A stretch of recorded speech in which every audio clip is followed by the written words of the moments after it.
Dan Grider. It's July 7th, 2024. Probable cause. Yeah, still stuck in this wheelchair. I'm at home. Tonight's video is going to be a little bit shorter just due to the constraints that I'm working up against. I have a whole lot of material that has got to get out eventually. For tonight, I'm up against fatigue and pain, and that's about as far as I can go here. So I'm going to cover a little bit of this.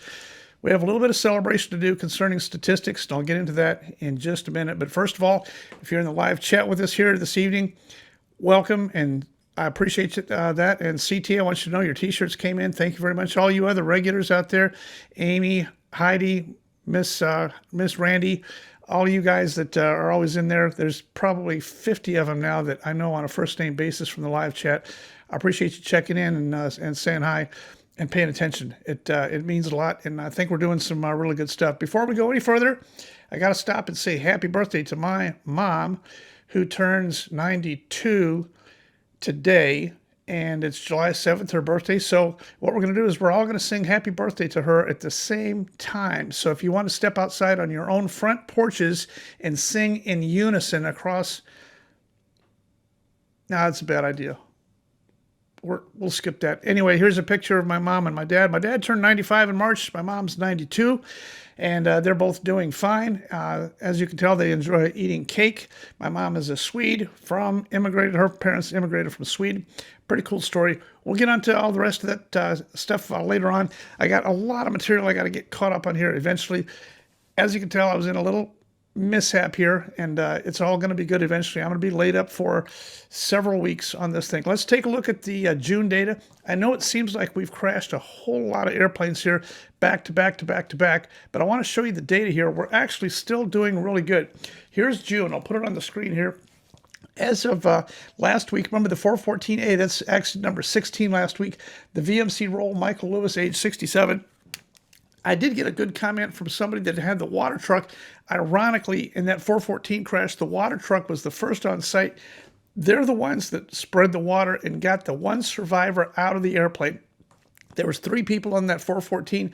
The one kid still is alive, and he survived. I think he's going to make a full effect. But I got, if you take a look at that comment from last week, you'll see that the water truck was already there, and they jumped into action, ran towards the fire, just like on my deal, and happened to have a water truck. I mean, what are the odds? But congratulations to those unofficial first responders that ran towards the danger with their equipment and hoses and shovels and got that kid out of there and prevented that fire from spreading even further. The very next one on the list here is the 182. Last week I called it a 180. That's out in Idaho. It's a messed up go-around. I don't have a name. I have no further information on this thing at all. The next one, 85 Papa Golf. That's the PA46310P. It's an in-flight breakup. Roger Beggs, age 76. This is an Atlanta family, took off from McCollum Field, flew up to New York for a baseball game. It was a grandfather and his daughter, his daughter's husband, and their 2 children, so 5 of them on the airplane. They took off. I did have communication with one guy who was on the way into the same airport, November 66, at the same time that they were leaving, and he said coming in from the west, going to N66, he would never consider a right-hand turn towards the south due to the solid line of heavy level 5 weather. That airplane took off just ahead of their arrival and flew basically a 180 heading. Why? I got no idea. With all the technology available and all the resources, you could have gone anywhere and stopped for gas and make your flight an extra hour, whatever you need to do. These airplanes will come apart. That airplane came apart at 9,000 feet. All 5 of them died in that airplane in a free fall from 9,000 feet because he elected to fly it into weather. Was he trying to take a shortcut? Is it get home-itis? No way to know. A horrible, horrible loss. I cannot imagine being alive in an airplane in free fall with your children from 9,000 feet. Please pay attention to weather out there. Don't trust this digital radar that pops up on your next rad. That's not real. That's not real radar. I don't know if this airplane had live radar or not, but I kind of think not. Please don't trust this and try to thread the needle between 2 level 5s. It's not going to work, as we've proved. This was in-flight breakup number 5 for 2024. We're only halfway done with the year. In-flight breakup number 5 5 previous pilots have tried to thread the needle and it became unsuccessful. The next on the list here, that's November 14137. That's the Waco. In-flight fires, what I think it was, David Allen, 78. Here's a picture of him at Sun and Fun. This is a classic 1933-34 airplane. The couple was well known in the antique world, just a gem of a couple. They're over Kansas. It was daylight. Weather was not a factor. Terrain was not a factor. This airplane ended up on the ground on fire, which tells me it was probably on fire before it hit the ground. David was a very accomplished pilot, and he's over Kansas. Kansas is so flat you can watch your dog run away for a week. These guys ended up hitting the ground. I have to believe that there was some extraneous circumstance going on. Fire is the only one that I can think of. In-flight fire. What a horrible thing to deal with. All we can do is prep with extra fire extinguishers and preparation, and then safeguard our grounding, our fuel, all those kind of things that could possibly cause a fire in flight. We got to check those things. That's the month of June. Let's take a look at July. The first fatal for the month of July starts off with a tragic story. I'll put it on the screen here for you. This was a young lady named Massey Bittler, age 17. She's in a 172. I looked at the flight award track, November 739 Golf Victor. She's just learning to fly up in Pennsylvania. She flew in, left downwind, left base, and final, and then the ADS-B data drops off. But the airplane was found out there on the crosswind leg. I think we're going to find the wreckage of this airplane full flaps. It definitely hit vertical in a tiny, tiny little area, in a wooded area. It didn't fly in. It came in from the sky vertically. I think we're going to find full flaps. I think she did a go-around and failed to retract her flaps, which is a very, very common thing. This is a messed up go-around. I know it's early. Could be wrong. We'll wait and see. But this is definitely a go-around of some kind. It's either a min speed, it's either a DMMS thing, or it's a messed up go-around. Trying to do a go-around with full flaps to 172, you're hanging on the ragged edge, especially the position she was in, turning from crosswind to downwind with full flaps. If she never retracted her flaps, it would have been a very scary deal. The very next one here is the November 786 Alpha Echo. That's the GB1. Tulo Acro Eden Shelev, age 53. This is out in Wyoming, Idaho, kind of right on the line. The Game Bird is a highly acrobatic, super brand new airplane built in Bentonville, Arkansas. I didn't know this guy because I'm not really an acro guy, but I've got pictures. Here's one picture of the airplane on the way down. He'd been doing an air show, an impromptu air show for over an hour, and it looks like he got into something he could not get out of it. This looks like a very, very well-developed full spin all the way into the water. They did try life-saving efforts on him. The thing looks like it hit pretty flat. His body was such that they could remove his body and attempt CPR, but it was too late, and he did not make it. I believe this is probably one of those acro things that just got started too low and not enough altitude to get out of it, just like the one out in Washington with our astronaut friend. Yeah, you acro guys, give yourselves an extra 500 feet here. It's still impressive. Take it up another 500 feet and give yourself a little bit of room here. We still like it. He had smoke on, very impressive, colorful airplane. Take it up a little bit higher and try to get out of this stuff a little bit higher. You get down below 300 feet and trying to get out of a spin, there's just not enough room. Here's the next one here. This is November 5107. It's a Scorpion, which is a helicopter in Kansas. I call this a loss of thrust on takeoff. Vincent Faber, I don't have his age yet, but it looks like this helicopter picked up from his own personal residence in Kansas, lost an engine, and he did not have enough altitude to auto-rotate or something, but the airplane hit very hard, burst into flames, and there's nothing left of the airplane. A total tragedy here. I'm not a helicopter guy, so I don't know what the answer is for picking up and gaining energy and trying to gain altitude and speed all at the same time. It sure seems like you're in a very vulnerable range there when you're just picking up from a off-site place here and you're at 100 feet and you don't have very much energy. I don't know if it's possible to even start and auto-rotate from that low energy condition. In any case, the neighbors heard the engine quit, and down he went. Just not enough altitude to affect and auto-rotate is kind of what this one looks like. And then the very last one here, not much information. This is out in Washington, 9:22 p.m. This is just last night. I don't have the pilot's name. He was 40 years old, 2 people on board, both people died. Looks like loss of thrust on takeoff, taking off south. got up to about 400 feet. Everybody heard the engine quit, and this also hit vertically into a very, very tiny little spot here. I know all those sound really bad here, but I'm going to go on to the next slide here and show you. I've broken this down here on the screen here. Look at 2023 versus 2024. These are the months that we got so far, and then July, all the way up to July 7th. So for each month, we have chipped away at the fatal accident rate. In January, we had 20. In January of 2023, for the month, we had 13, whereas this year we had 11, so we were down 2. In February, we had 5, and this year we had 4, so that made us down 3. As of July 7th, we're down 22 fatals for the month, which means that we are getting better. Is it because of less flying? I don't think so. I think we're flying more and having less fatals. I get now twice a week reports of airplanes that landed successfully off-field someplace. Very little damage, no injuries. The number of off-field landings that I'm starting to see now is amazing. Don't try to have your airplane make it to an airport. Land off-field, step out, pick up your cell phone, call somebody, and go to dinner. That's all it is. Who cares if you land off-field? I really don't care. Land off-field, wings level, under control. It's not a big deal. You try to stretch your glide and make it to an airport so that you don't have to fill out any paperwork. Forget it. There's no paperwork to fill out. Just land off in Farmer Fred's soybean field and call it good. That's all you have to do. That's our data for 2023, 2024 so far. I'm very encouraged. I'm really curious to see how 2024 ends up and if we can keep on chipping away at it. Remember, July and August are our heavy months. In the month of July 2023, we had 19 general aviation fatals. So far, we've got 4, so we're ahead of the curve right there. But keep your eyes open, keep your head on a swivel, pay attention, do a good pre-flight, make sure you do everything that you need to do. I'll talk just 30 seconds about the Lockheed crash that I was involved in. Yes, we did everything right. We did a good pre-flight. I looked at it myself. We had plenty of fuel. Checklists were followed.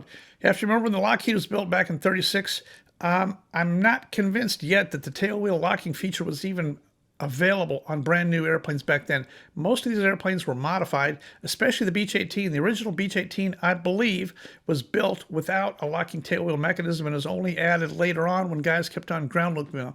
So on the Beech 18 and the Lockheed, I've seen it done both ways. I've seen Glenn land with it locked. I've seen it land with it unlocked. Most of the checklists that I've seen for the Lockheed, it says tail wheel as required. So I don't know. Did it have an effect on this particular thing? I think we landed with the tail wheel unlocked, and I'm not exactly sure that that had anything to do with anything. The main thing is we did not have a right brake.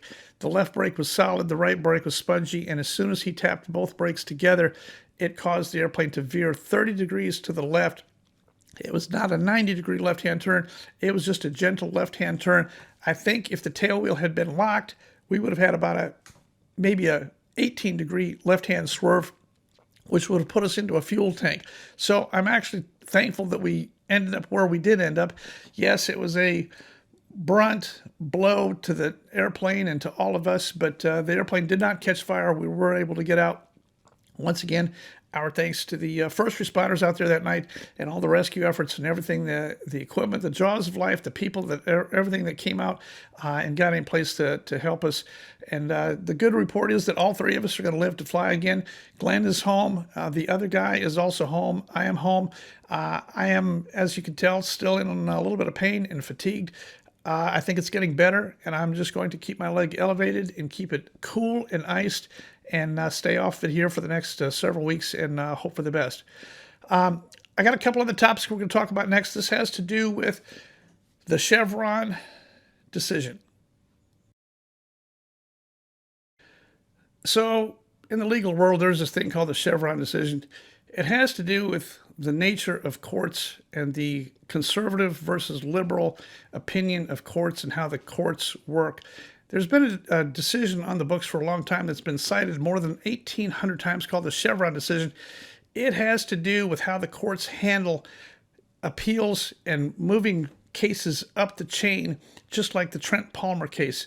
So in the case of this is the Chevron decision, and I'm going to read this thing to you. This is a huge decision for the conservatives. It's taking power away from the government. It's acknowledging that the way we've been doing things in the past is wrong. It has been very wrong.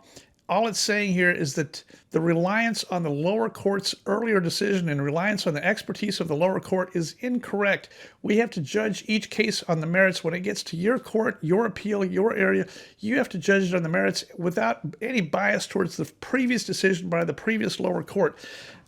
This case is huge, and it's going to make a huge deal here. I'm going to read the very bottom of this thing. I'll underline it for you here, but it says, in a 35-page ruling by Chief Justice John Roberts, the justices rejected that doctrine, calling it fundamentally misguided. I agree. The whole thing was fundamentally misguided, and I think this is going to be a huge overturn. You're going to see repercussions for this in our favor. This is anti-big government. This is anti-government operating like they own the place and they have all the rules and there's nothing you can do about it. This is government by the people. This is back to putting power in the hands of the people and away from the government, which is a very good thing. Talk real quick about Southwest Airlines. I know you heard about Southwest in the news here recently. Southwest, and before I talk about that, I want to reference that story I told you while I was in the hospital about the doctor. The doctor actually worked on my leg. His father was the survivor of a 727 crash in Cincinnati. The Cincinnati got cleared for visual approach landing south in Cincinnati, went too low, was not hooked up to the ILS when they could have been, flew it into the trees, and everybody except 4 people died. My doctor's dad was one of the 4 survivors, and he told me that story just before my last surgery. So the ironic thing is that in those years, there was 4 back-to-back Part 121 fatals, each one involving a death of more than 150 people per airliner. The crazy ironic thing here is that this 727 crash that happened in Cincinnati was followed just a year later by another crash of a Convair 440 going into the same airport, did the exact same thing, cleared for the visual at night, terrain rising on the approach, and that airplane hit the ground at just about the exact same spot. Southwest Airlines, you talk about a culture, a safety culture. Southwest Airlines has had the culture of go fast, save a dime, go fast. This is the Herb Keller whole thing here. The days of trying to make money and save time by going fast is going to hurt us. I think that's what happened on the airplane going into Southwest that went into Oklahoma City. At night, took the crossing runway when 18 left and 18 right was available. They elected for a visual to runway 13 at night, no visual guidance, and they ended up at like 400 feet AGL on a 9-mile final. Crazy. That's Southwest coming in from the northwest, trying to be the first on the ground at Oklahoma City at high speed. No visual guidance at all there. The other one, the Southwest, out here in Portland, Maine. I've been out in Portland I've been out in Portland, Maine a lot. They got a runway 29, which is a crossing runway. It's not typically an air carrier deal, but Southwest elected to use it that morning. Remember, Southwest stands for seldom wants the active. Southwest elected for runway 29. Was the runway open or closed at that time? Well, the runway was scheduled to open at 5:45 a.m., and it looks like they took off a minute or two prior to that. But I have to point out that the white flashing X's were removed. There was nothing on the runway, nothing to tell a flight crew that the runway was actually still closed, and this flight crew received a release from center. They call center taxiing out. There's very little movement on the airport. They call center and got a release. They got released off of 29 with a void time. So that tells me this is an ATC coordination thing. You have got to make sure if you release an airplane off of 29, ATC at center ought to know whether 29 is open or not. There ought to be something showing that 29 is not open. I think in this particular case, technically, the airport and the runway 29 was open. I don't know that they necessarily did anything wrong. It's not the NOTAM necessarily that closes the runway. It's the white flashing lights there and the fact that you can't communicate with anybody. If I taxied out there and saw that and I was within a minute or two, I would assume also that everything's good. And center gave me a release off of 2.9. They gave me a release off of 2.9. I'm probably going to launch off of 2.9. I'll be curious to see how this one comes out. Should be tie goes to the runner here. FAA, ATC, you probably ought to do a better job in coordinating all these things. If you really want that runway closed, put the white flashing X's out there. Note them at 30 minutes past when you really want it to open, and that should be good. I will talk real quick about fundraising. You've seen our 501c3, which is all really good. Got all that stuff set up.